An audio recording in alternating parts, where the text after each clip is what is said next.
সৰুভাৱে খবৰ পাইছোঁ, নিউজখিনি পাইছোঁ, লগৰ বহি পঠাইছোঁ, সেয়াই খবৰ পোৱা নাই।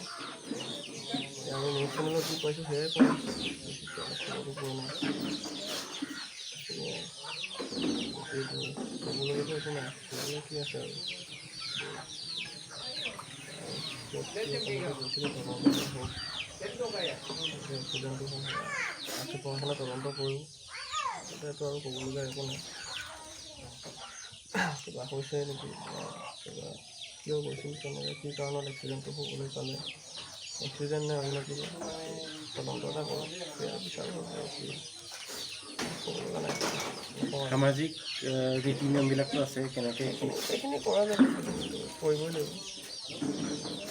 ঘৰৰ মানুহ আছে, ঘৰৰ মানুহ আছে, দেউতা আছে, তেনেকৈ যি কৰিব লাগে সেইখিনি যিখিনি নিয়ম সেইখিনিতো থাকিব। তেনেকৈ আৰু বিশেষ ক'ৰ পৰা নাই। আৰু ধৰক তোমাৰ মাৰ মৃত্যুৰ সময়তো তেওঁ মানে আছে সকামত তাই আছে, যিহেতু সেই সময়ৰ কথাবিলাক আপোনালোকে জানেই, তাই আপোনালোক ধৰক আঁতৰৰো নহয় মাজুলী, একেলগে আছিলোঁ, সেই সময়ত ভাল সম্বন্ধ এটা আছিল, একেলগে আছিলোঁ, গোটেই নিয়ম নীতিখিনি সকলোৱে মিলিজুলি কৰিছিলোঁ, সেইখিনিয়ে আৰু সেইখিনি কথা এতিয়া আৰু তাই ঢুকোৱাৰ সময়ত সেইটো কথা ৰেপিট কৰিবলৈ ইচ্ছাও নাই। তাই এটা কথা, তাইৰ আত্মাই চিৰশান্তি লাভ কৰে, এনেকুৱা নাই। মোৰ কৰ্মখিনি মই কৰোঁ।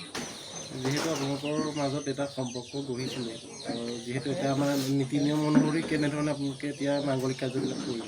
সেয়াই আৰু যিখিনি নীতি নিয়ম পৰম্পৰাগত যিখিনি নীতি নিয়ম সেইখিনি আৰু সকাম নিকাম পাতিব।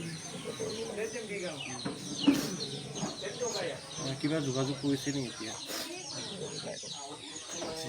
নাই কৰা, খবৰ খাতি পাব লাগে, সেয়াই পাই আছোঁ আৰু যোগাযোগ নাই। আপোনাৰ লগত আচলতে সামাজিক এটা নিয়মো হৈছিলে তেখেতৰ বিয়া বাৰু। সেইখিনি কথা আজি নুসুধিলে ভাল নেকি, সেইখিনি সামাজিক নিয়ম বা আগৰ কথাবিলাক নুসুধিলে, যিহেতু মানুহগৰাকী হেৰাই গৈছে আজি, এইখিনি কথা আৰু আলোচনাৰ বিষয়লৈ নানিলে ভাল পাম। কাৰণ আজি হেৰাই যোৱা মানুহগৰাকীৰ বিষয়ে আলোচনা কৰোঁ, এই বিষয়বিলাক আলোচনা নকৰিলে ভাল। আকৌ এটা বিতৰ্ক সৃষ্টি কৰিবলৈ ইচ্ছাও নাই, ময়ো মানসিকভাৱে সুস্থ হৈ থকা নাই এতিয়া, গতিকে এই বিষয়বিলাক আলোচনা কৰিব একেবাৰে নিবিচাৰোঁ।